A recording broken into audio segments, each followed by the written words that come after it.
بسم اللہ الرحمن الرحیم۔ مطالب الفرقان، سورہ العنکبوت، نمبر 29۔ قرآن مجید کی تفسیر خود قرآن مجید سے،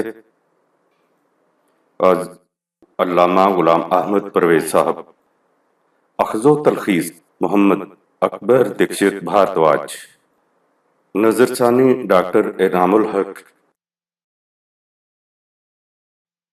بسم اللہ الرحمن الرحیم۔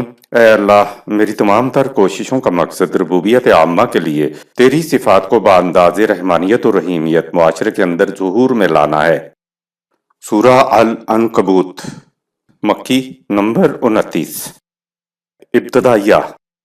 سورہ کا نام العنکبوت ہی بتا رہا ہے کہ انسانوں کے بنائے ہوئے یہ جتنے قوانین اور نظام زندگی ہیں، یہ مکڑی کے جالے کی طرح اپنے سے کمزور کو تو اپنے شکنجے میں پھانس لیتے ہیں، لیکن جو اپنے سے طاقتور ہو تو وہ اس کی پھونک کے سامنے بھی نہیں ٹھہر سکتے۔ انسانوں کے بنائے ہوئے نظاموں میں ہوتا یہ ہے کہ قانون صرف کمزوروں پر چلتا ہے، جبکہ قانون برسر اقتدار طاقتور طبقے کے قریب بھی نہیں جاتا۔ آیت نمبر 1۔ الف لام میم۔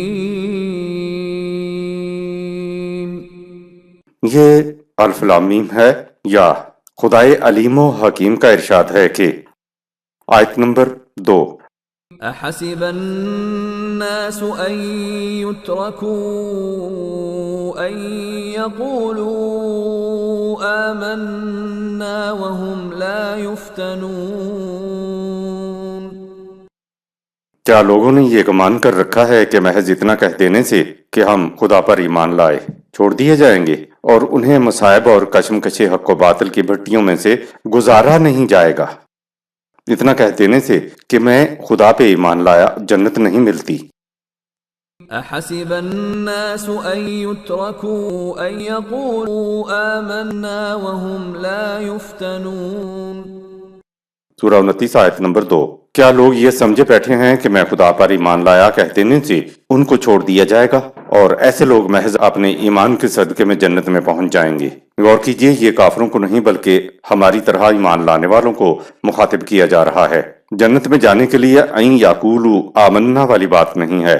دوسرے مقام پہ ہے وَلَمَّا يَدْخُلُ الْإِيمَانَ فِي قُلُوبِكُمْ، یہ آمنا ابھی ان کے دلوں کا تقاضا نہیں بنا ہے۔ اس سورہ میں کہا کہ کیا یہ سمجھے بیٹھے ہیں کہ بس اتنا کہہ دینے سے کہ میں ایمان لایا تو یہ خدا کو ماننا سمجھ لیا جائے گا؟